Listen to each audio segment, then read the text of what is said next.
Tema del terror, ¿qué nos cuentas? El terror en el cine. Yo, si lo queremos hacer un poco cronológico, diría de poner el punto de inicio en el expresionismo alemán, sinceramente, los años 20. Porque sinceramente todo lo que vino antes de los años 20 mucho ha quedado un poco para estudiosos y cosas así, no tanto de ver cotidianamente. Pero los años 20 ya es algo que sí se puede empezar a ver, que el expresionismo alemán es algo que, bueno, no sé si quieres hacer una definición previa antes. Bueno, con decir de que el expresionismo básicamente hace una representación subjetiva y distorsionada de la realidad y que es contrario al impresionismo. Yo con eso lo veo ya. No sé si Vale, quieres sí, añadir no, algo sí, más. suficiente. Pues bueno, el expresionismo en el cine se dio sobre todo en la zona de Alemania, con películas como por ejemplo El gabinete del doctor Caligari, una grandísima película, a mí me encanta, que se puede considerar la iniciadora y seguramente uno de los máximos exponentes, Nosferatu también, la original, la de Murnau, o El Golem, la de Paul Wegener.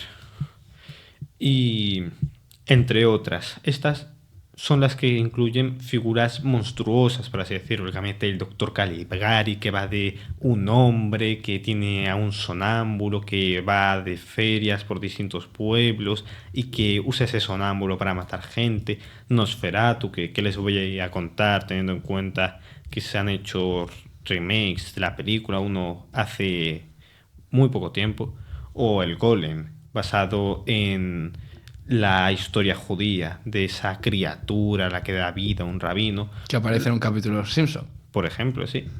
Que por decir cierto, el Golem de ese capítulo de Los Simpsons es muy parecido al de esta película. O sea, puede ser perfectamente una inspiración directa para su diseño. También podemos encontrar otras películas que no tengan que ver con el terror, como puede ser Metrópolis, que quizás sí que lo podríamos encuadrar en esta época, que sería ciencia ficción y pedazo de película, Metrópolis, de Fritz Lang. Pero a nosotros lo que nos interesa ahora es el terror.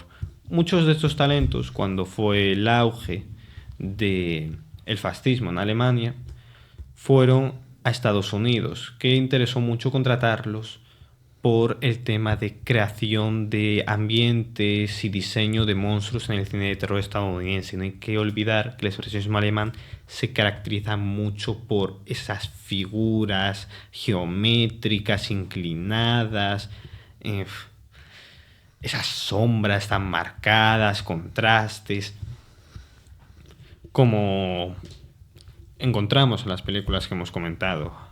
Ahora mismo, una así de las más míticas quizás es esa de Nosferatu subiendo las escaleras, que se ve la sombra Nosferatu, proyectada. que aparece también en un capítulo de Bob Esponja. Sí. Sacando aquí las referencias en otras series. Que por cierto, Max Scherk, que es el actor que tiene el mismo nombre con malo de Batman, la de Batman Returns. No, se le nota mucho a Tim Burton la influencia del expresionismo alemán. Normal que este villano tenga el nombre del actor de Nosferatu. En la vida real ya decían que su fisionomía era bastante similar a la de un vampiro. De hecho, hay una película que trata precisamente de que Max Schreck en realidad sí que era un vampiro. Bueno, Pero bueno, película estos interesante. se van a Estados Unidos y hacen obras que siguen un poco esta estela, como puede ser la adaptación del Hombre que ríe, que no es de terror, es un drama inspirado en una obra de Víctor Hugo, grandísimo escritor que escribió Los Miserables, por ejemplo. Y que, por cierto, esta interpretación del Joker, de esta versión del Hombre que ríe,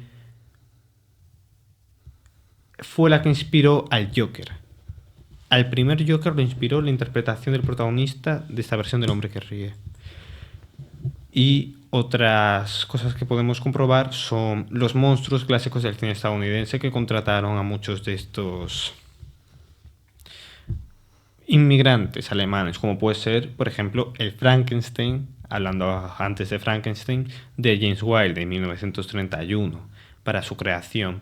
O también podemos ver autores como Todd Browning, quien hizo Drácula, el protagonizado por Bela Lugosi, que no tiene absolutamente nada que ver con el libro, igual que el Frankenstein, pero no es lo que se buscaba tampoco en aquel momento. O que también hizo Freaks, una peli que sinceramente a mí me encantaría hablar de ella porque Da de qué hablar. imposible de adaptar a día de hoy. Y eso sería un poco así como el terror clásico. No sé, ¿quieres añadir alguna cosa? Bueno, yo quiero añadir de por qué ese terror se añadía en el cine y completar un poco tu definición. Y también para explorar mucho los miedos, ansiedades de la población en esos momentos, también como reflejo de la sociedad, ¿no? Sí. Y van cambiando según la época, pues lo que pase en cada tal. Y también estas películas que nombraste antes, como El gabinete del señor Caligari, que crearon una estética como los monstruos como una amenaza constante, ¿no? El uso de sombras, siluetas, atmósferas que te meten dentro de ese miedo, que es realmente a mí muchas veces en las películas esa tensión, ese estar y qué pasará y tal, a veces es lo que me genera más miedo y tal. Y esa sensación de lo sobrenatural invadiendo lo cotidiano, de que al final pues todo lo que implica eso sobrenatural que está pasando, que está afectando a lo que es cotidiano. Y eso. Que por cierto, ahora que nombraste el gabinete del doctor Caligari otra vez, tienes toda la razón. De hecho, no quiero aquí hacer ningún comentario de más sobre la peli porque de verdad para mí vale completamente la pena verla. Es 1 hora. Es muda y en blanco y negro. Eso es importante que se tenga en cuenta. Pero es muy buena. Pues quería comentar que al final de la película, al final manda un mensaje social y político, ideológico, muy, muy, muy claro y muy fuerte a través de estos personajes. Así que sí, es un poco lo que venías comentando. ¿Y quieres comentar algo más? No, yo creo que nos podríamos ir un poco a, bueno, en los años 50, tal, no sé qué, 40, el cine de serie B. Podríamos hablar un poco, las pelis de la Hammer, muchas adaptaciones de Edgar Allan Poe. Tenemos por ahí a Vincent Price, uno de los actores que más ha muerto en la historia del cine dentro de la pantalla, que también es el mismo que pone la voz en el videoclip de Thriller de Michael Jackson. Ojo. Para que se ubique la gente. Pues sí, películas como La Máscara de la Muerte Roja, como En la caída de la casa Asher, que hace poco le hicieron una versión en Netflix. ¿Cuánto estamos hablando de Netflix hoy? Sí. Os diríamos al final que este vídeo está patrocinado por Netflix. Ojalá. Estaría guay. Las garras del murciélago, el murciélago a secas, depende de la traducción. Un montón de películas de ese estilo, de serie B, que tienen ese toque de terror. Bueno, pues si sin toque de terror. si te parece, vamos dejando este primer capítulo por aquí. No sé si a lo mejor quieres decir algo más. Sí, simplemente recordar un poco la desaparición de estos monstruos durante mucho tiempo en favor de los asesinos en serie, que fue algo que marcó mucho Psicosis, por ejemplo. Esos 60, principios de los 60, cuando Alfred Hitchcock estrena su Psicosis, que más adelante se siguen viendo en pelis como...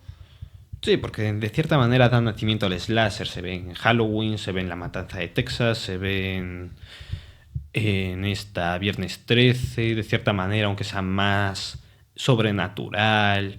Se ve en Pesadilla en Elm Street, aunque esté ese factor de los sueños, que es por lo que a mí la hace una peli única. Y ahora se está como recuperando un poco esos monstruos con adaptaciones, pero realmente son adaptaciones un poco románticas, como el Drácula de Coppola, que para los que hayan leído el libro no tiene absolutamente nada que ver, o los que hayan visto versiones anteriores, esa versión tan romantizada de Coppola. ¿Cuánto daño hizo Crepúsculo a secas? O el Frankenstein de Guillermo del Toro también es una visión muy romántica. Es una peli que no da nada de miedo. Y realmente para mí, el que inició todo esto, bueno, yo lo pondría más o menos 80s, tal. Estamos hablando, sale E.T. de Steven Spielberg. Los extraterrestres son, y siempre han sido, los bichos que vienen a invadir el planeta. Nos remitimos a Mars Attacks, nos remitimos a un montón de pelis de serie B, o incluso a la posterior Critters, una peli malísima. Pero bueno, y da esa visión más tierna de los alienígenas, tal, una edulcoración de los monstruos, por así decirlo, clásicos del cine. Pero también es cierto que ET es muy bonito. No, sí. Lo que lloré yo viéndote. Sí, pero no solo la peli en sí, el modelo de ET es muy No, sí, bonito, no es algo que tú te aparezca por la noche y te asuste. Bueno, a ver, a mí me aparece por la noche y no le voy a dar un besito en la frente. Sí, pero que hay cosas peores para No, sí, sí. aparecer. Prefiero que me aparezca ET que me aparezca Nosferatu o el Frankenstein O que de... te aparezca, por ejemplo, Jack de Pesadilla antes de Navidad. Bueno, a ver. Que eso es justo a lo que me quería remitir. Ya, pero es que el Frankenstein de Jacob Elordi tampoco me lo quiero encontrar, vamos, ni en mi... Ni de broma. Sí, sí. Pero eso es a lo que me quería remitir a Tim Burton, porque realmente para mí esta visión más moderna, contemporánea que tenemos, en gran medida es gracias a Burton. Esa ternura alrededor de los monstruos y tal como son, no esa necesidad de edulcorarlos como dice Spielberg con ET. No, son monstruos, se nota que son monstruos. Mirad a Beetlejuice, mirad a Eduardo Manos Tijera, quizás es el que menos, pero también se le nota. Mirad Pesadilla antes de Navidad, La novia cadáver, aunque sea de dibujos animados.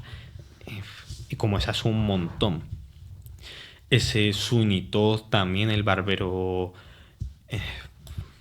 diabólico en la calle Fleet era. Sí.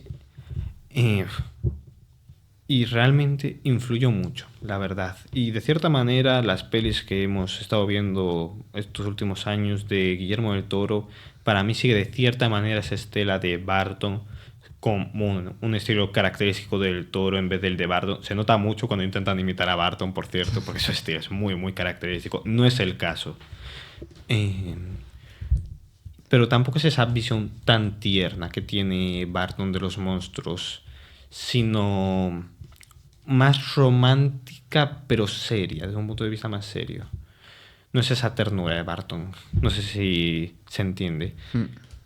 Y por cierto, y así ya cerramos con el inicio, lo que te comentaba antes, en el cine de Tim Burton se nota muchísimo la influencia del expresionismo alemán, no solo en este personaje de Max Schreck, perdón la pronunciación. O, por ejemplo, la peli de Batman del 89 de Michael Keaton, dirigida por Tim Burton, se nota muchísimo influencias del expresionismo alemán, sobre todo al final de la película, la catedral, tal, no sé qué, las sombras. Y como esa, un montón de películas que tiene Burton que podemos ver similitudes.